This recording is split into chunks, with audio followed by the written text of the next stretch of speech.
কেমন আছো সবাই? আশা করছি সকলেই ভালো রয়েছো। আজকে আমরা 3 কোয়েশ্চেন্সের পার্ট 3টা পড়বো।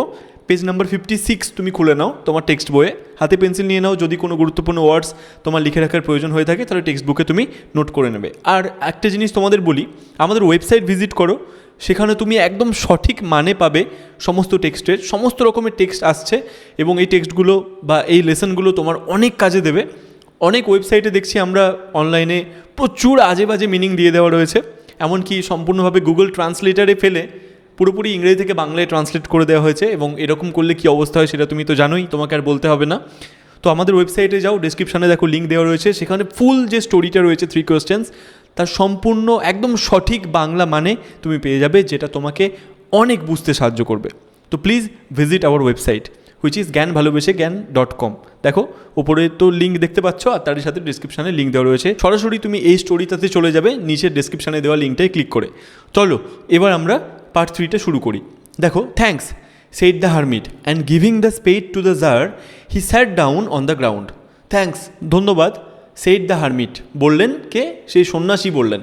and giving the spade to the Tsar, এবং সেই জারকে সেই যে খোঁড়ার জন্য যে কোদালটা রয়েছে সেটা তিনি দিলেন, এবং দেওয়ার পর he sat down on the ground, তিনি মেঝেতে বা মাটিতে বসে পড়লেন। তাহলে এর আগে আমরা দেখেছিলাম কি, জার গিয়ে সেই সন্ন্যাসীর কাছ থেকে তার 3টে প্রশ্নের উত্তর খোঁজার চেষ্টা করছিলেন, এবং সন্ন্যাসী যখন কিছু বলছিল না তখন জার কি বললেন যে দিন, আমাকে দিন, আমি আপনার হয়ে একটু কাজটা করে দিই, আমাকে শাবলটা বা ওই কোদালটা দিন, আমি আপনার হয়ে কাজ করি। তারপরে যাই বলেছেন সেটা, তখন সন্ন্যাসী কি বলছেন যে থ্যাঙ্কস বলে জারকে সেই কোদালটা দিয়ে দিলেন। দেখো সেকেন্ড লাইনটা, when he had dug 2 beds, the tsar stopped and repeated his questions. When, যখন, হি হ্যাড ডাগ, তিনি খুঁড়ে ফেলেছিলেন, 2 beds, 2টো বিছানা। অ্যাকচুয়াল বেড মানে বিছানা, কিন্তু এখানে যেখানে গাছ বসানো হয় তার জন্য যেভাবে খোঁড়া হয় মাটিটাকে, সেই কেয়ারি বলা হয় জায়গাটাকে, সেই কেয়ারির কথা বলা হয়েছে এখানে। The tsar stopped and repeated his question, যখন 2টো এরকম কেয়ারি তিনি খুঁড়ে ফেলেছেন জার, তখন তিনি তার কাজ করাটা থামালেন এবং সেই একই প্রশ্ন জিজ্ঞাসা করছেন সেই সন্ন্যাসীকে। অ্যান্ড রিপিটেড হিজ কোয়েশ্চেন, আবার সেই প্রশ্নগুলোকে রিপিট করলেন। The hermit again gave no answer, সেই সন্ন্যাসী আবার কোনো উত্তর দিলেন না। বাট রোজ, কিন্তু উঠে পড়লেন। Stretched out his hand for the spade, ওই কোদালটার জন্য হাতটা বাড়িয়ে দিলেন। স্ট্রেচ আউট হিজ হ্যান্ড, তার হাতটা বাড়িয়ে দিলেন, ফর দ্য স্পেড, সেই কোদালটার জন্য। অ্যান্ড সেড, এবং বললেন, now rest a while and let me work a bit, কিছুক্ষণ বিশ্রাম করো এবার। নাও মানে এখন, রেস্ট এ হোয়াইল, কিছুক্ষণ বিশ্রাম করো আর আমাকে একটু কাজ করতে দাও। And let me work a bit, আমাকে একটু কাজ করতে দাও। দেখো 3 নম্বর প্যারাটে চলে যাচ্ছি আমরা। But the tsar did not give him the spade and continued to dig, কিন্তু জারটা তাকে সেই কোদালটা দিলেন না এবং খোঁড়া চালিয়ে যেতে লাগলেন। কন্টিনিউড টু ডিগ, খোঁড়া চলতেই লাগলেন, চালিয়ে যেতেই লাগলেন তিনি। 1 hour passed and another, 1 ঘন্টা পেরিয়ে গেল এবং তারপর অপর 1 ঘন্টা পেরিয়ে গেল। The sun began to sink behind the trees, এবার সূর্য অস্ত যাচ্ছে। দ্য সান, সূর্যটি, বিগ্যান টু সিঙ্ক, শুরু করেছিল অস্ত যেতে, বিহাইন্ড দ্য ট্রিজ, গাছেদের পিছন দিকে। And the tsar at last stuck the spade into the ground and said, এবং জার অবশেষে কোদালটা মাটিতে গেঁথে দিলেন এবং বলেছিলেন কি, I came to you wise man for an answer to my questions. I came to you, আমি তোমার কাছে এসেছিলাম বা আমি আপনার কাছে এসেছিলাম। ওয়াইজ ম্যান মানে জ্ঞানী মানুষ। For an answer to my questions, আমার প্রশ্নগুলোর একটা উত্তরের জন্য। If you can give me none tell me so and I will return home, যদি আপনি আমাকে কিছুই দিতে পারবেন না, if you can give me none, none মানে কিছুই না, যদি আপনি আমাকে কিছুই না দিতে পারেন, টেল মি সো, আমাকে তাই বলুন, and I will return home, এবং আমি বাড়ি চলে যাব। হেয়ার কামস সামন রানিং, সেই মুহূর্তে সন্ন্যাসী যিনি রয়েছেন, হারমিট রয়েছেন, সেটা একটা অন্য প্রসঙ্গে চলে গেলেন কমপ্লিটলি। কি বলছেন, দেখো দেখো দেখো দেখো কি বলছে, এই যে কেউ একজন দৌড়ে আসছে। হেয়ার কামস সামন রানিং, এই আসছে কেউ একজন দৌড়ে। সেইড দ্য হারমিট, সন্ন্যাসী বললেন। Let us see who it is, এসো দেখি কে এটা। The tsar turned round and saw a bearded man come running out of the wood. The tsar turned round, কী করলেন, জার ঘুরলেন এবং অ্যান্ড স, এবং দেখলেন, এ বিয়ার্ডেড ম্যান, একজন দাড়িযুক্ত বা দাড়িওয়ালা মানুষ, come running out of the wood. Wood মানে জঙ্গল, আগেও পেয়েছি আমরা, কাম রানিং, ছুটে বেরিয়ে আসছেন কোথা থেকে? জঙ্গল থেকে। The man held his hands pressed against his stomach. Stomach মানে অ্যাকচুয়াল পাকস্থলী, কিন্তু এখানে পেটের কথা বলা হয়েছে। দ্য ম্যান, লোকটি, হেল্ড হিজ হ্যান্ডস, তার দুহাত চেপে ধরে রয়েছেন কোথায়?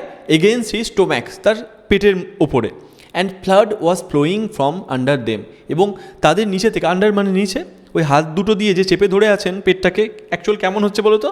ঠিক এরকমভাবে হাত দুটো দিয়ে পেটটাকে চেপে ধরে আছেন, আর সেই সময় কি হচ্ছে? ওই হাতগুলো নিচে দিয়ে ব্লাড ওয়াজ ফ্লোয়িং, রক্ত বেরিয়ে চলেছে, রক্ত বইয়েই চলেছে। When he reach the tsar, তিনি যখন জারের কাছে পৌঁছালেন, হি ফেল, তিনি পড়ে গেলেন, ফেইন্টিং, অজ্ঞান হয়ে বা জ্ঞান হারিয়ে, অন দ্য গ্রাউন্ড, মাটিতে। এবং তারই সাথে তিনি তখন কি করছেন? মোর্নিং ফিভলি, সেই সময় ফিভলি মানে ক্ষীণভাবে মন করছেন, তিনি কাতরাচ্ছেন, ক্ষীণভাবে কাতরাতে কাতরাতে তিনি জ্ঞান হারিয়ে মাটিতে পড়ে গেলেন। আশা করছি খুব ভালোভাবে বুঝতে পেরেছো এই মানেটা। The tsar and the hermit unfastened the man's clothing. সেই জার এবং হারমিট, সেই সন্ন্যাসী, তখন কি করলেন? তাড়াতাড়ি গিয়ে আনফাসেন্ড, ফাসেন্ড মানে বাঁধা, আনফাসেন্ড মানে আলগা করলেন কি? সেই যে লোকটা ছিল, সেই লোকটার ক্লোদিং, জামা কাপড়গুলো তাড়াতাড়ি আলগা করছেন, যে রক্ত বেরোচ্ছে কোথায়, শুশ্রূষা করতে হবে, সেবা শুশ্রূষা, সেই জন্য জামা কাপড়গুলো আলগা করছেন, দেখি কোথায় কি হয়েছে, সেটাই তো করতে হয় ফার্স্ট এড হিসেবে। There was a large wound in his stomach, তার পেটে ছিল একটা লার্জ উন্ড, উন্ড মানে ক্ষত, লার্জ মানে বিরাট, একটা বড় সড়ো ক্ষত ছিল তার পেটে। আচ্ছা দেখো, এই যে ওয়ার্ড মিনিং সহযোগে তোমাকে আমি বলছি, এর সমস্তটা তুমি আমাদের ওয়েবসাইটে পেয়ে যাবে। দেখো ওয়েবসাইটে অনেক লিঙ্ক রয়েছে, অনেক প্রয়োজনীয় সমস্ত পোস্ট রয়েছে, যেগুলো তোমার অনেক কাজে দেবে। তাই পড়ানোর মাঝেও তোমাকে আবার আমি সাজেস্ট করছি আমাদের ওয়েবসাইট ভিজিট করো, এবং সেখানে পরবর্তীকালে কুইজ আসবে, তোমাদের কোশ্চেন আনসারিং প্র্যাকটিসের জন্য সমস্ত আরও অনেক কিছু বিষয় আসছে, অনেক ফিচার্স আসছে ওয়েবসাইটের মধ্যে। তো অবশ্যই ওয়েবসাইটটা ভিজিট করো, আর কেমন লাগছে পড়ানোটা অবশ্যই কমেন্ট করে জানাও। ভিডিওটিকে এক্ষুনি লাইক করে দাও, আর চ্যানেলটিকে সাবস্ক্রাইব করে নাও, এইটুকুই চাই তোমার থেকে। এবার পড়তে থাকো তুমি। The tsar washed it as best as he could and bandaged it with his handkerchief and with a towel the hermit had. দেখো তাহলে দেখতে পেলাম পেটের উপরে একটা বড় সড়ো ক্ষত রয়েছে, লার্জ উন্ড রয়েছে। এবার জার কী করছেন? The tsar washed it as best as he could, এটাকে পরিষ্কার করে দিলেন, সেই ক্ষতটাকে ধুয়ে মুছে পরিষ্কার করলেন যতটা ভালোভাবে সম্ভব ততটাই।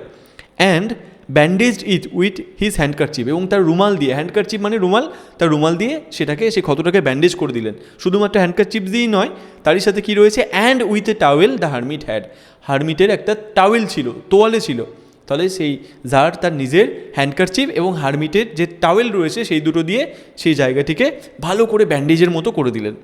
But the blood would not stop flowing, কিন্তু সেই রক্ত যেটা বেরোচ্ছে সেটা উড নট স্টপ ফ্লোয়িং, বেরোনো বা প্রবাহিত হওয়া থামাচ্ছে না, মানে রক্ত বেরিয়েই চলেছে, অবিরাম রক্ত বেরিয়ে চলেছে। And the tsar again and again removed the bandage soaked with warm blood, এবং জার কী করছেন? বারবার, এগেন অ্যান্ড এগেন মানে বারবার, রিমুভড দ্য ব্যান্ডেজ, বার করে নিয়ে আসছেন, রিমুভ করছেন, সরিয়ে দিচ্ছেন সেই ব্যান্ডেজটা, যেটা কি করছে? সোকড উইথ ওয়ার্ম ব্লাড, উষ্ণ বা গরম রক্তে যেটা ভিজে যাচ্ছে, মানে সেই ব্যান্ডেজটা বারবার গরম রক্তে ভিজে যাচ্ছে, সেইটাকে রিমুভ করছেন, সরিয়ে নিচ্ছেন, খুলে নিচ্ছেন। And washed and rebandaged the wound, সেটাকে ধুয়ে নিচ্ছেন, ওয়াশ মানে ধোয়া, ওয়াশ করে নিচ্ছেন সেই জার, এবং তারপর রিব্যান্ডেজ করছেন, মানে পুনরায় ব্যান্ডেজ করছেন দ্য উন্ড, সেই ক্ষতটিকে। দেখো তাহলে জারের একটা খুব ভালো দিক আমরা জানতে পারছি, জার খুব দয়ালু, জাতি ধর্ম বর্ণ নির্বিশেষে, কে ধনী কে গরিব ওসব কিছু দেখতে যান না, যে মানুষের সেবা করার প্রয়োজন, যে মানুষের সেবা পাওয়া দরকার, সেই মানুষকে তিনি তৎক্ষণাৎ সেবা করতে শুরু করে দিয়েছেন, মানে which is really a good quality. এবং তিনি জার, তার কোনো অহংকার নেই, এটাই আমরা বুঝতে পারছি। দেখো এইখানেই আমরা এখানেই আমরা পার্ট 3টাকে শেষ করছি। পার্ট 4টাতে তোমার সাথে দেখা হচ্ছে। দেখো ডিসক্রিপশানে গুরুত্বপূর্ণ সমস্ত লিঙ্ক তুমি পেয়ে যাবে, সমস্ত পার্টগুলোর লিঙ্কও তো ডিসক্রিপশানে দেওয়াই রয়েছে। তাহলে আজকের এপিসোড এখানেই শেষ করছি। ভিডিওটিকে লাইক করে দাও, চ্যানেলটিকে এখনই সাবস্ক্রাইব করে নাও, এই চ্যানেল তোমার জীবন গড়ে দেবে। তাহলে দেখা হচ্ছে পরের এপিসোডে, ততক্ষণের জন্য হ্যাপি রিডিং।